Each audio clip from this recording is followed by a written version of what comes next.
Hello everyone, I am Preeti Garg, Assistant Professor at Kite Group of Institutions.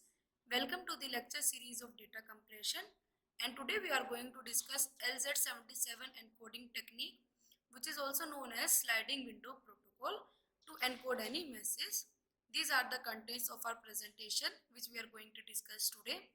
So first comes what is this LZ77 technique. So LZ77 is also known as an adaptive dictionary based technique.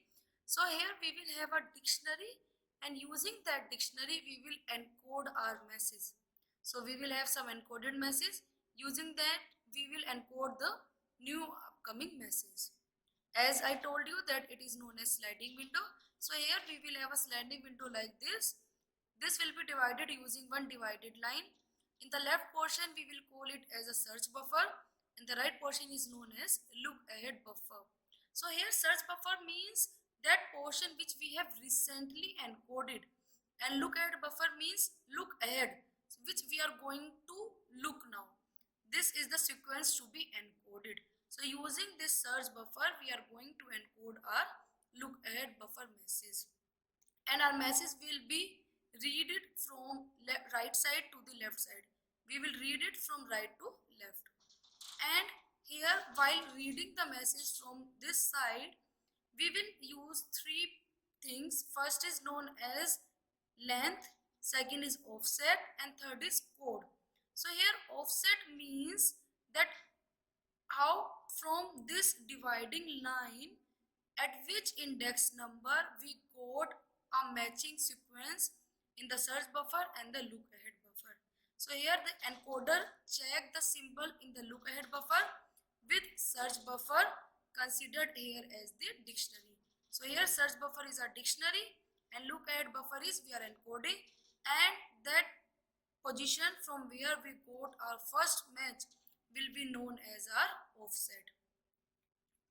Second term is the length. So length means how many elements we have matched in the look ahead buffer and the search buffer. So this will be known as the length. And third is the code. So code will be the symbol which is next to the matched symbol in the look ahead buffer. So let's see. For example, this is my sliding window, this is my dividing line, and I want to, these are the already encoded messages, and I want to encode R A B. This is the content in my look ahead buffer, and this is the content of my search buffer. So see, I want to encode R. So I will check, do I have any match here? So see, at index number 1 I have a match. Again at index number 2 I don't have any match, and index number 3 again I have a match. So we will consider the longest matched found. So here the longest index number is 3. So we will consider here, because here we got two matched symbol R and A. So offset is this location where we got our match element 3. The length will be 2 because here we got two elements same as the look ahead buffer. So length will be 2, and code will be the next element which we have not searched here in the search buffer, means symbol is the next character after the string matched. So see, R and A are matched here. Next is B. B we don't get any matching here, so we will send code for B. Encoding the message, we will use a triplet which will have three values, O, L and C. O is known as offset, from where we get the matched element. L is the length of the matched sequence, and C is the code of the next alphabet after matching. This is our window. So we will see an example. We want to encode this message. It is given in the question that the length of the window is 13 and the length of look ahead buffer is 6. So I have created a window here with 6 as the look ahead buffer size. So 1, 2, 3, 4, 5, 6 is the look ahead buffer size, and 13 is the size of the search buffer. Now we will write here C up to 6 alphabets, C, A, B, R, A, C. I have written here in the look ahead buffer. Now check, do we have any matched here for C in the search buffer? No. so offset will be 0, length of the match sequence is 0, and we don't get any match element, so we will write code for C itself. Okay, because we want to decode C here and no matched element is found here, so we will send code of C. Now this element is slided towards the search buffer, that's why it is known as slided window. So C is searched here, move towards the search buffer, and now I have this sequence. Again check A, do we have any match for A? No, so offset will be 0, length will be 0, and we will send code for A itself. Now A will be slided towards the search buffer, we have slided here. Now this is the sequence. Remember, take elements from this sequence up to 6 letters. So after C I have taken here A, and now I am taking D. You can write here A, B, R, A for the remaining alphabets. Now check for B, do we have any match for B? No again. So offset will be 0, length is 0, and we will send code for B itself. Slide it toward the search buffer. Again for R, do we have any match? No, so 0, 0, and code for R itself. Now R is slided toward the search buffer, we have AC. Check for A, do we have any match for A? Check, yes, we got a match here. At which index number? 1, 2, 3. So I will write here offset as 3. What is the length of this match sequence? Only A is matched here, so length will be A. Now rather than A, because we got code for A here, I will send code for C, the next element after this searched element, code for C. And these two alphabets will be slided towards the search buffer, A, C both.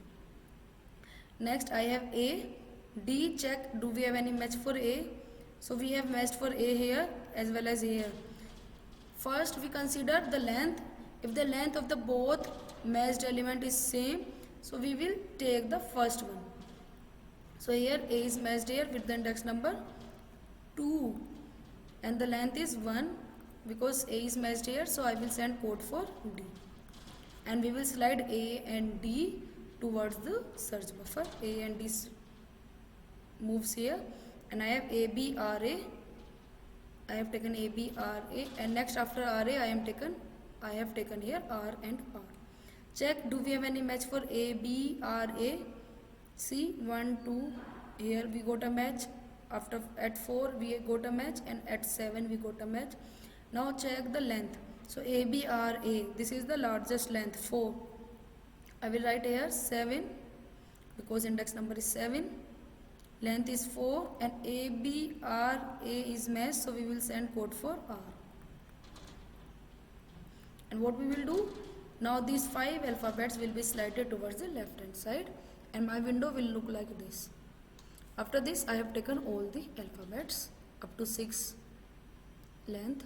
Now check, R is matched here at index number 1 as well as index number 3. Check for A. So at index number 3 we got a larger length. Again R, so index number will be 3. Now comes what will be the length. R is matched here. Now see, I have again R and A. So R, A, R, R, A. Can you see in the look ahead buffer I got a match. So in LZ77 it happens sometimes our search buffer expanded itself towards the look ahead buffer. Your search buffer will be expanded towards the look ahead buffer because we have a palindrome string like this here, RA. This is matched here. So you can see here RA, RRA. So length will be 5 and the last element will be code for D. So now slide all these alphabets toward the left hand side and I will get a blank look ahead buffer. So we will stop here. You will see why we have taken look ahead buffer here in the decoding. In decoding you will see its advantage. Now we will decode. I have already written here all the codes which we got here. Now we will decode it. I have created here a window of size 15. 1, 2, 3, 4, 5, 6, 7. This is the dividing line.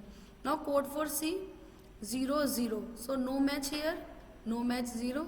So it means C will be decoded and it will be swiped towards the, slided towards the left hand side. So I have written here C. Next is A. 0 0, no match found. So it means next alphabet will be A, and this will be slided towards the left hand side, so I will get C A. Similarly you can do for B and R, and I will get C A B R. Okay, now check. Next alphabet is at index number 3. I have a match, so 1 2 3.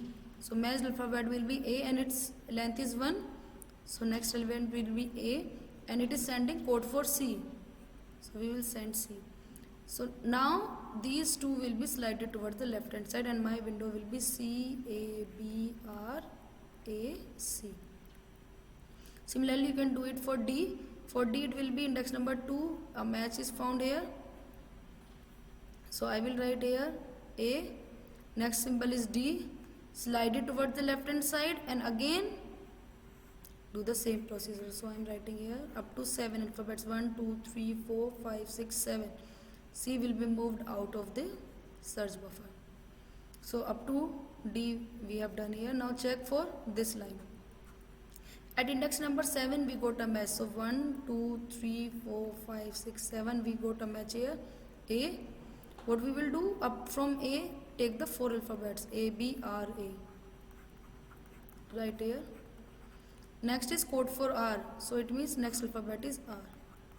This is my sequence, and now slide it toward the left hand side, and we will have C A B R A C A D A B R A R up to this. Take the 7 alphabets 3 4 5 6 7. So this is my search buffer. Now move towards the look ahead buffer. Next is from index number 3 I have a match. From index number 3 length is 5, so first write R. Next is A.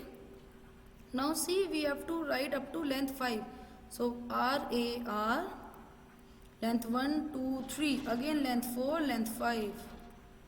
This is why we have taken the look ahead buffer alphabets also. This is the reason, that's why that sliding in the sliding window search buffer moves towards the look ahead buffer. From here take the 5 alphabets 1 2 3 4 5, write it R A R R A, and the last alphabet is D. This is our decoded string. Okay, so this is LZ77. It is an adaptive dictionary based technique in which we used a search buffer to encode the elements in the look ahead buffer. This is a practice question. You have to encode this message with a window size 30 and the size of look ahead buffer is 15. These are some of the references. Thank you everyone.